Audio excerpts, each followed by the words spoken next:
Hello and welcome to the Elite Chat brought to you by Chopin TV. My name is Nasif Shalagberu. Thanks a lot for joining us on the program today. As you all know, the Elite Chat is a show where we featured informed guests to talk about various issues. Joining me on the program today is the SDP Kwara South Senatorial candidate. I have here with me Professor Wale Sulaiman, CON. Thanks a lot for joining us on the program. Thank you. Good evening.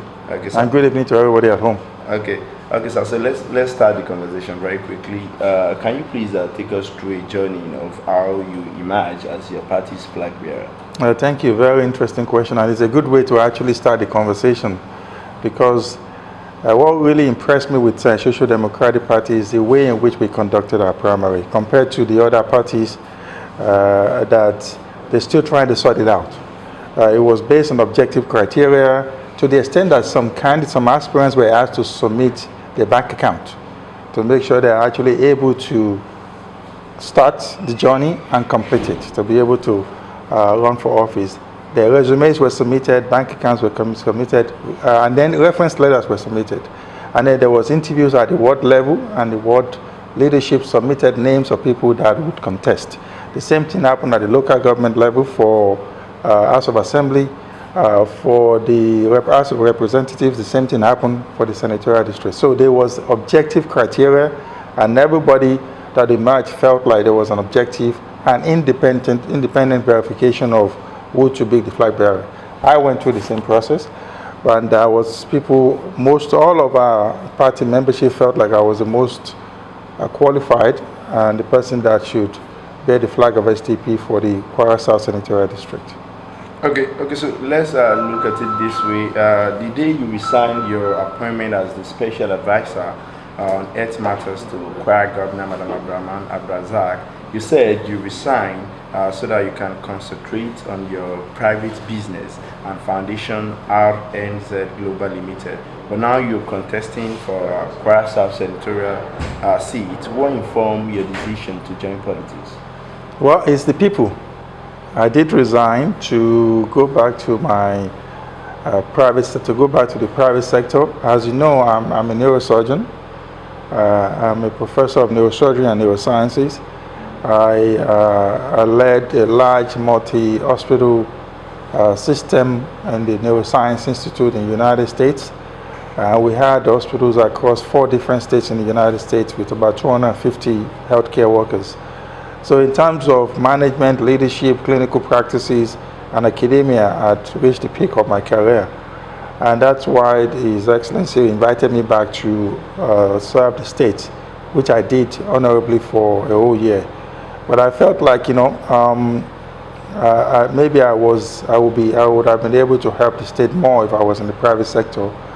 And it was an amicable separation. But I've always been interested in giving back to the community. So, I went back to doing RNZ Foundation and started working to promote employment for our people, farmers, traders, market women, and also help our students and continue to invest in the communities. And it's the people. It's the people that actually came that if you're doing all these things for our people, perhaps if you have a government position, you might be able to do more. So I felt that's why I prayed about it. I did a lot of consultations, and God gave me the green light that this was something I should do. Okay, so now you're on the ballot now. So can you tell us why you consider SDP as a credible platform? Why are you not contesting under the People's Democratic Party or APC? I just explained. I love the leadership. I love what the party stands for. I love the process, the objective process of selecting the flag bearers. SDP is not a new party. It's a party that's been around for a long time. It's a party of Abiola, and it's a party that's very credible and highly democratic people have been part of. So I feel like that was the platform that most consistently fits with my ideology. So that's why you contested on that. Yes, sir. Okay, now so let's talk about your aspiration. Kwara South have had senators from APC and PDP in the past. What is it that you're bringing to the table that is different from what these people have offered? Well, I mean, I think it's in 3 parts, right? There is the the personal qualifications. I've been in leadership and management and running organization for many years. I am well trained, both not just as a physician, but as a physician executive. I've successfully launched 6 different companies in this country that are doing well. I've been a provider of employment, and I've also demonstrated leadership and interest in helping the community and developing Kwara South without being in a political position. But I think to speak to what you're asking, I think if you look at it in terms of really priorities, the critical things is jobs. We need to find a way to get our young people busy. And it's not just one way, there are multiple ways we can create opportunities for employment for our people. You can take agriculture, you can take IT, you can take just bringing investment and manufacturing jobs to the region. You can think about moving industry, heritage and culture. There's so many avenues, and if there's anything I'm good at building a network of influencers, people that I can tell the story of our region and they'll be interested in investing in it. You can also look at healthcare. If there's anything I know how to do in my sleep, is healthcare. I know how to really create a value-driven healthcare system where the hospital looks decent, where the healthcare workers are trained, where the patients can get good healthcare. But I think most importantly, we need to make sure that health insurance is promoted. The more of our people that are insured, so that when they have simple ailment, they're not spending out of pocket. It's very important to do that. We also need to reduce poverty. We can't provide employment for everybody. For those vulnerable members of our society, the handicapped, the orphans, the widows, widowers, the people that are working, but they're underemployed. They're working hard, but they don't have enough money to be able to take care of their responsibilities. We need to make sure that we provide for those ones. We need to promote our culture and heritage. I think that we should be able to have a center for Igbomin or Ekiti or Ibolo culture and heritage. That's very critical for us. We need to promote our traditional rulers to make sure they're recognized in the Constitution. And also, I think one of the things that's important as part of creating jobs is infrastructure. When you do road constructions, when you do a reorganization of communities, when you do buildings, you provide jobs for people. So it's important to do that. And, again, all of these things, there's a lot of details behind it, but those are some of the critical things that we need to focus on. Most importantly, jobs. And I know how to do that. I've done it several times. I know how to build network. I know how to lobby for opportunities for our people. And I know I can confidently deliver on that. Okay, so moving away from that, your opponents, I'm talking about Rafi Ibrahim of PDP and Lolashu of APC, are both popular candidates. Do you think you have the political structure to defeat these two? Popular for what? How are they popular? I don't understand what is popular. They're popular for non-performance, popular for poor performance, popular for not creating jobs for our youth, popular for not solving insecurity in our region, popular for what? Popular for serving their masters very well, popular for being a good student or good obedient servant to the people that put them in positions. What are they popular for? You need to just look at Kwara South. Popular for what? They may be popular because they appear that they are richer than most people they meet with, or they drive fancy cars, or they send their children to good schools, while our people suffer. People should be popular for performance. If they want to be popular, then they should be popular for good performance, not for putting our people more in poverty, not for being there for so many years and not being able to show anything really cogent things, tangible for our people. We still have 7 out of our youth that are unemployed. 7 out of 10 of our youth are unemployed. And yet we've had 3.5 years of somebody representing us in the region. And just tell me one problem that has been significantly solved in Kwara South. So, yes, people are popular. Musicians are popular too. Movie superstars are popular. But when it comes to political representation, you should be popular for delivering dividend of democracy to the people. If you were elected, what would be your first assignment at the National Assembly? That's a very good question. But obviously, there's so many interests, so everybody's interest is important to me. So I will make sure I represent all members of Kwara South or the citizens of Kwara South well. But I think the most important thing is wealth creation. Wealth creation. And what that means is that you need to find a way to get money into people's pockets. And that means jobs. So if there's anything I'm good at, I know how to lobby heavily. I will lobby state, national, international organizations to make sure we bring opportunities, any opportunity that will provide jobs for our people.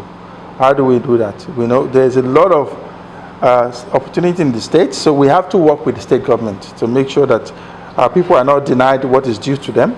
We have to work with the national government. As a senator of the Federal Republic of Nigeria, there's so many avenues you can use to bring opportunities to our people. You can lobby the governor. You can lobby several ministers that have job opportunities that we can bring to our people. You can lobby the executive branch. You can lobby the judiciary branch. You can lobby embassies. You can lobby NGOs. You can lobby private sector. And all of these things. And I also know that in the European Union, in the United States and Canada, there's a lot of grants and aids that we can tap into to be able to bring opportunities to our people. Okay. So jobs will be the first thing. But also, I think that will be one of the first things I'll look for in terms of opportunities for our people. Okay, now so let's take a look at this this way. You were recently conferred with the National Award of Commander of the Order of Niger, CON, by President Muhammadu Buhari. Do you think these will have any effect on your candidacy? Well, I mean, it depends on how you look at it. You know, first of all, I have to thank His Excellency President Muhammadu Buhari for thinking I'm worthy of being given the Commander of the Order of Niger. I was quite overwhelmed when I found out that 5,000 people were evaluated for these national honors. Only about 400 and something were selected to be honored, 443 or so. And then I was even more shocked when I found out that out of about 200 million people, there's only about 570 people in Nigeria that have Commander of the Order of Niger. So I'm eternally grateful to His Excellency. So, you know, what does it mean when you have this award? What it means is that a group of highly respected, highly honored, and exposed and intellectuals have sat down and evaluated a lot of people and felt like these 443 people are deserving of national honors, and they now rank them. So as you know, Commander of the Order of Niger is the second to the highest level of ranking. So does it have influence? I guess the people will be the judge. What it means is that the president of the country feels like I have done enough, both in terms of supporting in my field of neurosurgery, also being philanthropic to the people, so community service, and also my love for my people and for the country, and that I've represented the country very well internationally and nationally. So I think that speaks volume when the president of the country says this man is a responsible person that is deserving of national honors. Okay, now that you have flagged up your campaign, what feelings are you getting from the people? I'm very excited. This is, the flag up was just a fantastic event. I think people are excited. People are elated. People want change. People, the O2Get movement has really enlightened our people. They know that things need to change. That's why they came out in thousands. I mean, Ajashe was shut down on that day. Thousands of people came, and we were able to tell our people what we're going to do for them, how we're going to do it, not just what, how. And we enjoyed ourselves. We had fun. There was good music, good dancing. But behind all of that is a lot of seriousness, because I feel that there's a heavy weight on our shoulders to mean what we say and to say what we mean, and to make sure that we can deliver a dividend of democracy to our people, which has been denied for so many decades. And I think for the first time in Kwara South, we have an opportunity to elect the people, to actually elect the people that are going to represent our people in Kwara South. Not people that are chosen for us, not people that some leader will pick and say, I want you to get the ticket. I told you how we went through the process in SDP before I emerged. But on the other side, on the other two parties, they were selected. There was no election. And, and if you don't feel like the people have chosen you to go and represent them, you serve your masters, not the people. Okay. Rescue mission. Yes. Rescue mission is actually everywhere on social media. Can you briefly explain what it really means? When I was growing up, when we were growing up, Kwara South was one of the more progressive senatorial districts in Kwara State. I remember those days we had industrialists, we had professors, we had really politicians that were at the ranks of Awolowo. We had a lot of investment, we had a lot of industry. We were always so happy to come back home because there was so much to do, and our people were very proud to be coming home and they call themselves Kwara. So we're still proud, but unfortunately we've been left behind. We've been left behind, not because we didn't participate in democracy. We did. In fact, we voted. We're 7 out of 16 local government, for goodness sake. So we're actively participating in democracy, but unfortunately we have not gotten dividend of democracy for many decades. And so our people over the years have become demoralized, they're just tired, and they just feel like it was like you're lost on how you get out of these you're kind of stuck. And but there's nothing that is beyond the power of the Almighty. Yeah. And I think the rescue mission is a team of brilliant, dedicated, committed people, not just the candidates. There's a whole team of people that are in our party that God in His infinite mercy has selected to say, you are going to correct all the wrongs that have been done to our people over the last few decades. And by God's grace, I think it's a movement of the people, by the people, for the people. And you can see, if you go all over Kwara South now, the talk of the town is, emancipation of our people, freedom of the people, and how do we make sure that we bring dividend of democracy to our people. Okay, so let's take a look back at what happened in 2019. The All Progressive Congress, APC, won all elections in Kwara. So now, how prepared is your party to wrestle power from there? We're more than prepared. If you look at history, if you look at the critical players in Otoge, look at the current APC that they have now, and look at our party, SDP. You know that SDP is born out of APC lawyer and now become SDP. The critical players, the leaders of the Otoge movement, they are in the SDP party. The people that played critical roles in making Otoge happen in Kwara State, at least from Kwara South. They are key players in SDP. So, about everybody played a role in Otoge, but now I can tell you that our people, the leaders that our people connect with, they're with us. The leaders that our people trust, they're with us. The leaders that our people believe they can represent them, they're with us. So, we're more than ready. There's no place we will go to that we're not welcome with open arms. Our people are excited because they've been disappointed. Some people lost their lives doing Otoge. There was a lot of money spent on Otoge. There's a lot of movement. People travel day, night, and early in the morning to go and campaign that we want to change.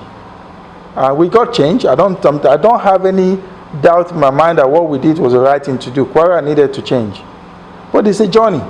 I think we're trying some other groups now. And that's the beauty of democracy. You try some people, they're not good, you chase them away. I just believe strongly in my heart and heart that our people deserve better representation in Kwara South.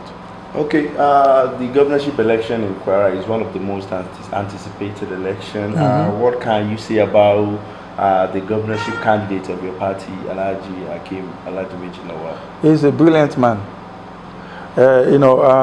He's a man that I feel is well educated, is articulate, he has a clear vision. He explains what his vision to Kwarans very well. He's a party man, and if you look at most of our flag bearers, we're all young progressive people, and I think that when Kwarans listen to all the candidates from all the parties, they will see a clear difference. and make a very good choice. Okay, so how will you rate his chances?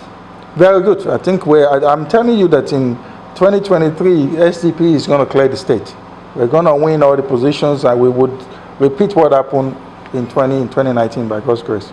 Okay, so every time I have opportunity to speak with political bigwig like yourself, I ask this question. So how do you think Nigeria can get out of this current situation? What are your recommendations? It's, it's a shame where we are now. I was about 30 years ago in this country, 30, 40 years ago, if you open your tap in your bedroom, in your bathroom, water will come out. Electricity is on. You go to parties, there's plenty of food. Especially in Lagos, you go to a party in the morning, there's a lot of wastage, food, drinks everywhere. People were happy.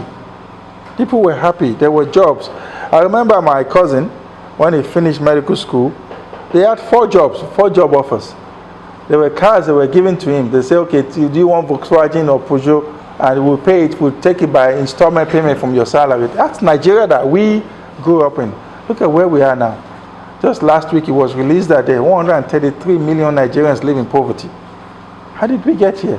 I think we got here because there has been a progressive dissolution of our institutions. There was a glitch in the United States where they had a president that most people didn't like, and they voted him out. So we need to fix our institutions. We need to make sure the judiciary, there's a separation of power, first of all, judiciary, executive, and legislative branch. Separation of power is important. We need to practice true federal system. We need to make sure there's some independence to the states, so that each state is now empowered to be able to run its own affairs. The federal government needs to still oversee security and some essential services. That's very important. So separation of power, we need to make sure that we practice true federalism. It's very important. Then we need to make sure we empower our civil service. Our civil servants were some of the best in the world because they're British trained, some of the best in the world, and they were good people. They worked extremely hard, they did their job, they knew their job and did it well. But the moment we started to make them feel insecure in their jobs, that's when everything began to fall apart. So we need to make sure we restore our institutions, right? The educational system needs to be restored. We need to restore some of the ministries that are very essential works, the petroleum. All of those ministries need to be well monitored, and we need to put a round peg in a round hole.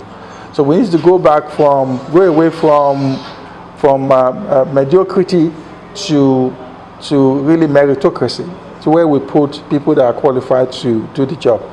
Then the next one is that our people need to engage actively in the democratic process, especially the youth. 70% of the population is under 35, between 18 and 35 years old.